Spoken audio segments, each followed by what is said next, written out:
از این بخش الهام الهه هاشمی هستم که شعری برای مناسبت آماده کردم. لطفاً با تشویقتان ایشان را لطفاً روی استیج همراهی کنید.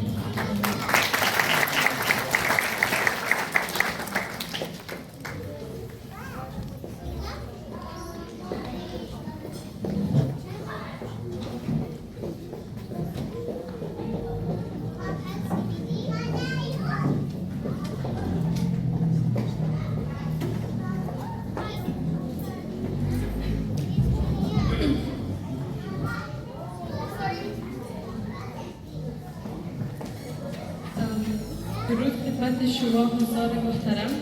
عید همه شما مبارک. امیدوار هستم روزهای عید را با خوبی سپری کرده باشید. امشب من هم به نوبه خود نظم و شعر کوتاهی را که آماده کردم خدمت شما ارائه می‌نمایم. عید غدیر خم بزرگترین عید مسلمانان شیعه. عید غدیر خم یکی از مهمترین اعیاد اسلامی و بزرگترین عید شیعیان جهان است. این عید در 8 ذوالحجه سال 10 هجری قمری و پس از آخرین حج پیامبر رخ داد. در منطقه‌ای به نام غدیر خم پیامبر مسلمانان را گرد هم آورد و خطبه تاریخی ایراد کرد.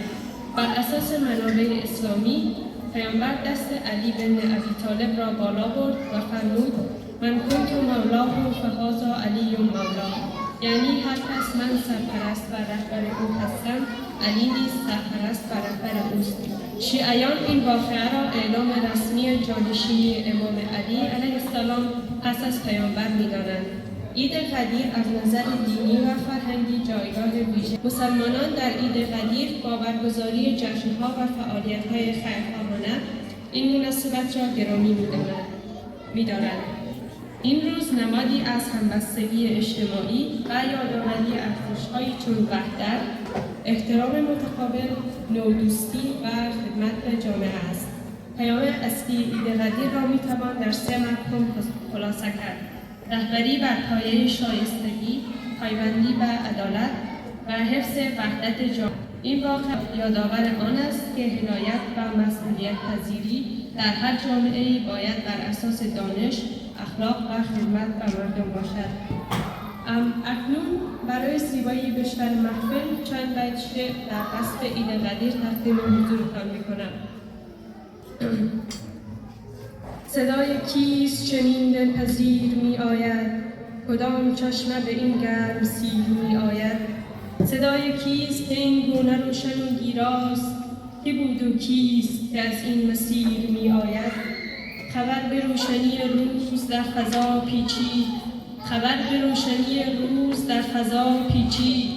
خبر دهی کسی دستگیر می آید، کسی بزرگتر از آسمان و هرچه در اوست به دستگیری طفل صغیر می آید. علی به جای محمد به انتخاب خدا خبر دهی بشیر و نذیر می آید. کسی که مثل کسی نیست، مثل او تنهاست، کسی شبیه خودش بی نظیر می آید. خبر دهید که دریا به چشمه خواهد ریخت، خبر دهید به یاران غدیر می آید. به سالکان طریق شرافت و شمشیر خبر دهید که از راه پیر می آید. خبر دهید به یاران دوباره از بیشتر صدای زنده یک شرز شیر می آید. خم غدیر به دوش از کرانه ها مردی به آبیاری خاک کبیر می آید. کسی دوباره به پای یتیم می سوزد، کسی دوباره سراغ فقیر می آید. کسی حماسه‌تر از این حماسه های سبون، کسی که مرد به چشمش فقیر. غدیر آمد و من خواب دیدم دیشب، کسی سراغ من گوشه‌گیر می آید. کسی به کلبه شاعر، به کلبه درویش، به دیده بوسی عید غدیر می آید. شبیه چشم کسی جاری و تپنده، کسی شبیه آینه روشن و ضمیر می آید. علی همیشه بزرگ است در تمام فصول، امیر عشق همیشه امیر می آید. به سربلندی او هر که معترف نشود، به هر کجا که رود سر به زیر می آید. شبیه آیه قرآن نمی توان آورد، کجا شبیه به این مرد گیر می آید.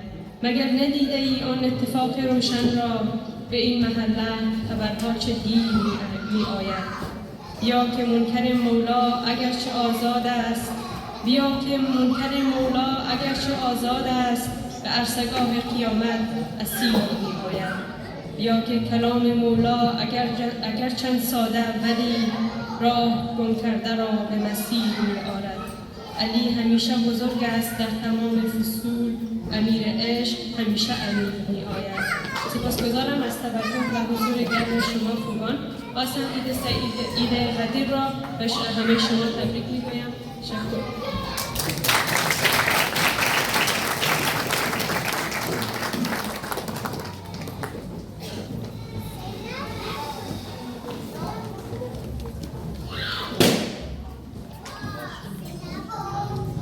تشکر فراوان از خواهر عزیزمون غلامحق هاشمی از اجرای زیبای شما. نفر بعدی خانم باران سلطانی هستند که مقاله‌ای درباره قدیر خود تهیه کردند و ایشان رو هم لطفاً با تشویق خود روی استیج همراهی کنید. جبریل و ملائک همه با امر خدا، سرداد ز گل دسته هستی صلوات.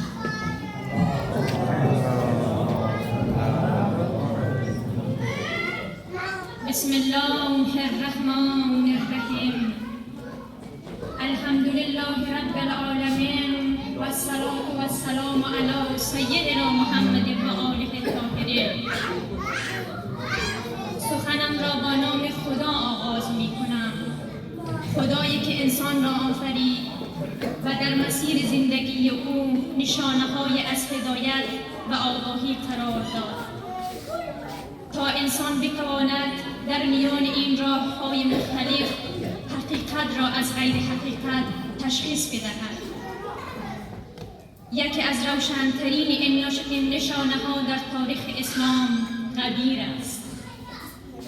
لحظه‌ای که در ظاهر یک واقعه تاریخی است، اما در معنا حامل یک پیام عمیق درباره انسان، عدالت و مسئولیت اجتماعی است.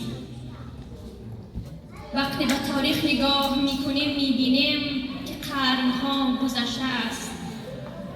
حکومت‌ها تغییر کرده‌اند، قدرت‌ها جابجاند و نام‌های زیادی در صفحات تاریخ آمده و رفته. اما در میان این همه تغییر مفاهیم هنوز زنده مانده‌اند. قدیر از همان مفاهیم است. نه به خاطر یک حادثه کوتاه، بلکه به خاطر معنایی که در خود دارد و پیامی که برای همه نسل‌ها حمل می‌کند. قدیر را اگر فقط در قالب یک روایت تاریخی ببینیم، بخش بزرگی از حقیقت آن را از دست می‌دهیم. زیرا قدیر تنها بیان یک اتفاق نیست، بلکه نقطه‌ای است که در آن نگاه اسلام و انسان و جایگاه اخلاق و به معیارهای رهبری و هدایت جامعه و شکل روشن‌تری مطرح می‌شود. اینکه چه کسی شایسته هدایت است و جامعه باید بر چه اساس اداره شود و انسان در برابر انسانی دیگر چه مسئولیتی دارد. در طول تاریخ انسان‌های زیادی صاحب قدرت شدند، اما قدرت همیشه نشانه بزرگی نیست. بسیاری از کسانی که قدرت داشتند با گذشت زمان فراموش شدند، زیرا قدرت بدون عدالت و انسانیت پایدار نمی‌ماند. امام علی علیه السلام از جمله شخصیت‌هایی است که نام او با عدالت و انسانیت گره خورده است. او در جامعه زندگی می‌کرد که معیار برتری، ثروت، نسب و جایگاه اجتماعی بود. اما او معیار دیگری مطرح کرد، معیار عدالت و مسئولیت در برابر انسان‌ها. همین تفاوت نگاه باعث شد که شخصیت او فراتر از زمان خود باقی بماند. قدیر در چنین فضای معنا پیدا می‌کند، نه فقط به عنوان یک اعلان تاریخی، بلکه به عنوان معرف یک نگاه به رهبری و انسان کامل، نگاهی که در آن قدرت وسیله است نه هدف و مسئولیت برتر از هر نوع امتیاز و مقام است. در این نگاه ارزش انسان و ظاهر او نیست، بلکه به درون او و نحوه رفتار او با دیگران است. اگر به دنیای امروزی نگاه کنیم، با وجود پیشرفت‌های بزرگ علمی و تکنولوژیک، همچنان انسان با چالش‌های جدی روبرو است. بی‌عدالتی، اضطراب، فاصله‌های انسانی و کمرنگ شدن ارزش‌های اخلاقی از جمله مشکلاتی است که هنوز وجود دارد. این واقعیت نشان می‌دهد که پیشرفت بدون رشد درونی انسان نمی‌تواند آرامش واقعی ایجاد کند. در چنین شرایط پیام قدیر همچنان قابل تأمل است.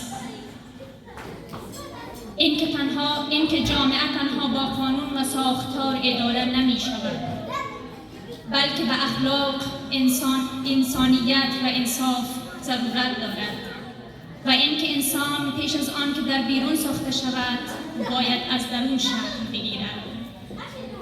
امام علی علیه السلام در نگاه تاریخی تنها یک شخصیت سیاسی یا دینی نیست، بلکه نمونه از انسان کامل است که در او قدرت و اخلاق در کنار هم قرار گرفته است. او در اوج قدرت ساده زندگی می‌کرد، در اوج علم متواضع بود و در اوج اختیار عدالت را فراموش نکرد. این ترکیب ویژگی‌هایی است که او را به الگوی ماندگار در تاریخ تبدیل کرده است. قدیر در واقع یادآوری همین حقیقت است، اینکه جامعه برای هدایت نیاز به الگو دارد، نه فقط ساختار الگو. در پایان میتوان گفت که قدیر تنها یک رویداد تاریخی نیست، بلکه یک پیام زنده برای همه زمان هاست. پیامی که انسان را با تفکر درباره عدالت، مسئولیت و ارزش واقعی انسان دعوت می‌کند. و تا زمانی که انسان به دنبال حقیقت و عدالت باشد، این پیام نیز زنده خواهد ماند و الهام بخش نسل‌های آینده باقی می‌ماند. عید سعید قدیر را به همه شما بزرگواران تبریک و تهنیت عرض می‌کنم و از حسن توجه و همراهی شما سپاسگزارم و السلام علیکم و رحمت الله و برکاته. اجماعاً سلام. به نام خداوند عالی. قدیر تجلی تکامل دین و آیینه فضائل امیرالمؤمنین علیه السلام مبارک باد. بسم الله الرحمن الرحیم. الحمد لله الذی جعلنا من المتمسکین بولایت امیرالمؤمنین و الائمة المعصومین علیهم السلام. ایستادن در آستانه قدیر، ایستادن در مرز تنزیل و تعبیل است. درنگی در نقطه‌ای است که آسمان تمام قدر به زمین تعظیم می‌کند. قدیر تنها یک حادثه در دل تاریخ یا یک ایستگاه جغرافیایی در میان مدینه نیست. قدیر سند هویت، شناسنامه اعتقادی و اوج تکامل رسالت نبوی است. در آن روز آفتابی و ملتهب دست تاریخ برخورد تا زمین پس از پیامبر رحمت بیار مقتدا نماند. عبارات قاصر از تصویر آن لحظه اند. آنگاه که فرشته وحی با آیه یا ایها الرسول بلغ ما انت علوی گره زد. گویی هستی نفس در سینه حبس کرده بود، گره می‌خورد. رسول خدا صلی الله علیه و سلم دستور داد تا از جهاز شتران منبری بسازند. آفتاب برهود می‌سوخت، اما عشق و تکلیف سوزان‌تر بود. پیامبر بر فراز منبر ایستاد و کتابی است که فصل‌های آن پایان نمی‌پذیرد. او در میدان نبرد شیر شرزه و حیدر کرار است، اما در محراب عبادت از خوف خدا می‌لرزد و در پیش چشمان یتیمان کوفه خاکی. پس راست نوشت و دقیق گفت که ای دنیا، چه میشد اگر تمام نیروهای خود را بسیج می‌کردی و در هر عصر و زمانی انسانی چون علی با همان عقل، همان قلب، همان دل و همان شمشیر به جهان مهر که خدا در جان تو و دیعه گذاشت. تو مفسر آیه های جهاد، تو باران رحمتی بر کویر دلهای خسته. وقتی قلم به نام تو میرسد میلرزد، نه از ترس که از هیبت نامت. مولا جان، حاضران گرامی، عید قدیر تنها یک جشن تکوینی نیست، یک فرهنگ جاری است. قدیر به ما می‌آموزد که دین بدون ولایت و رهبر عادل و الهی به انحراف می‌رود. امروز با صداش قدیر به معنای زیستن و سبک علی است، یاری رساندن به مظلومان و ترویج برادری و مواسات در جامعه. بیایید celebrate Eid al-Qadir today. We should reflect on how these values apply to our own lives. In a world where people are often judged by their appearance, social status, or achievements, he reminds us that character is what truly matters. His example to stand up for what's right, to speak the truth even when it is difficult, and to show kindness to everyone around us. یا خدا ما را بر عهد و پیمان قدیر استوار بدار.